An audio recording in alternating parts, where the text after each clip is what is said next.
भारत में जब भी कश्मीर या नागरिकता कानून जैसे मामले सामने आते हैं, दुनिया के कुछ देश भारत को हमेशा ज्ञान देना शुरू कर देते हैं। आपने भी देखा होगा। और ऐसा ही एक देश है जिसका नाम है स्वीडन। उत्तरी यूरोप का देश स्वीडन आजकल हिंसा में झुलस रहा है क्योंकि वहां दंगे हो रहे हैं। स्वीडन को दुनिया के सबसे शांत देशों में माना जाता है। यहां के एक शहर माल्मो में कुरान के अपमान की खबर आई। इसके बाद एक भीड़ सड़क पर उतर गई और पूरे शहर को बंधक बना लिया क्योंकि कुरान का अपमान हुआ था। जगह जगह मकानों और बाजारों में आग लगा दी गई। बड़ी संख्या में सड़कों के किनारे खड़ी कारों को भी जला दिया गया। कई आम लोगों के साथ मारपीट हुई। स्वीडन की पुलिस को ऐसे दंगों को काबू करने का इससे पहले कोई अनुभव है ही नहीं। ये पहली बार था जब इस खूबसूरत से शांति प्रिय यूरोपीय देश में इस तरह की हिंसा हुई है। पुलिस ने जब तक इन दंगाइयों को काबू में किया तब तक काफी नुकसान हो चुका था और ये सब कुछ हुआ कुरान के अपमान को लेकर। इस पूरी हिंसा के पीछे वो शरणार्थी बताए जा रहे हैं जिन्हें स्वीडन की सरकार ने कुछ साल पहले मानवता के आधार पर अपने देश में शरण दी थी। अब सोचिए, जिन्हें शरण दी वही लोग आज उसी देश में तोड़फोड़ कर रहे हैं, आगजनी कर रहे हैं। आपको याद होगा, सीरिया और इराक जैसे खाड़ी के देशों में हिंसा के कारण बड़ी संख्या में लोगों ने यूरोप के कई देशों में शरण ली थी। वहां पर जिन देशों ने शरणार्थियों के लिए अपने दरवाजे खोल दिए थे, जो अपने आप को बड़े लिबरल देश कहते हैं, उनमें स्वीडन सबसे आगे था। स्वीडन ही नहीं, उत्तरी यूरोप के कई और देशों ने भी ऐसे शरणार्थियों को पनाह दी थी। इनमें डेनमार्क, नॉर्वे और फिनलैंड जैसे देश हैं। इन्हें नॉर्डिक देश भी कहा जाता है और इन देशों की अपनी आबादी बहुत कम है। जब बड़ी संख्या में मुस्लिम आबादी, इस्लाम को मानने वाली आबादी वहां पहुंच गई तो उनका सामाजिक ताना बाना बिगड़ गया। ऐसे बिगड़ गया जैसे अभी हमने आपको दिखाया। इन देशों में पहले अपराध ना के बराबर थे, कोई अपराध नहीं होता था। अब वहां रेप हो रहे हैं, लूटमार हो रही हैं, हत्याएं होने लगी हैं। अब वहां इन देशों ने पहली बार, स्वीडन जैसे देश ने पहली बार इस तरह के दंगे देखे हैं क्योंकि अब वहां इस्लाम को मानने वाले शरणार्थी आ गए हैं और वो अपने धर्म को लेकर इतने कट्टर हैं कि अगर जरा सा भी किसी ने सोशल मीडिया पर भी उनके धर्म को लेकर कोई टिप्पणी कर दी तो वो उस शहर को, उस देश को जला डालते हैं। स्वीडन दुनिया के सबसे आजाद सोच वाले देशों में से है, जो अपने आप को बहुत लिबरल कहता है। फ्रीडम ऑफ स्पीच के मामले में इस देश का दुनिया में चौथा स्थान है। लेकिन मुस्लिम आबादी बढ़ने के बाद वहां की सरकारें अब तरह तरह की पाबंदियां लगाने पर मजबूर हो रही हैं। स्वीडन में बढ़ते इस्लामीकरण के विरोध में बीते सप्ताह एक सेमिनार आयोजित किया गया। डेनमार्क की नेशनलिस्ट पार्टी स्ट्रैम कुर्स के एक नेता, जिनका नाम है रेस्मस पालुदोन, उन्होंने भी इसमें हिस्सा लिया, लेकिन इसकी अनुमति उन्हें नहीं दी गई।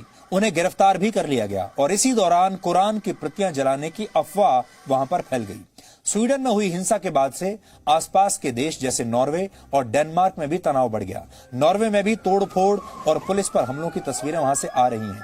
वहां बड़ी संख्या में दंगाइयों को गिरफ्तार किया गया है। कुछ जगह स्थानीय लोग और शरणार्थियों के बीच झड़पें भी हुई हैं। यूरोप के देशों में ऐसी घटनाएं पिछले कुछ सालों से तेजी से बढ़ी हैं। इसका सबसे बड़ा शिकार आपको याद होगा जर्मनी हुआ है, जिसने सबसे ज्यादा शरणार्थियों को अपने यहां पर बसाया था।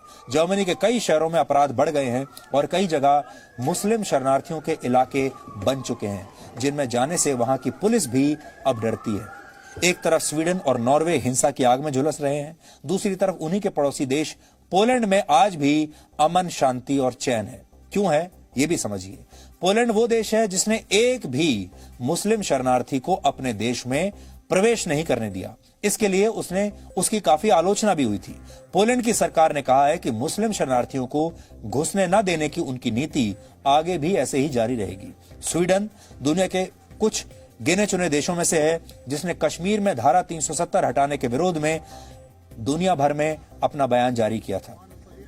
इसी तरह भारत में नागरिकता कानून के समय भी कई यूरोपीय देशों ने भारत को उपदेश देते हुए बड़ी बड़ी बातें कही थी, लेकिन अब वही आग उनके अपने घरों तक पहुंच चुकी है और अब वो समझ नहीं पा रहे कि इस आग को कैसे बुझाएं। अभी कुछ दिन पहले आपको याद होगा, सोशल मीडिया पर बहरीन का एक वीडियो वायरल हुआ था जिसमें कुछ महिलाएं एक दुकान में रखी हुई भगवान गणेश की मूर्तियों को तोड़ रही हैं। बुर्का पहने हुए ये महिलाएं हैं। भगवान गणेश की मूर्तियां वहां रखी हुई हैं दुकान में, उसे ये तोड़ रही हैं।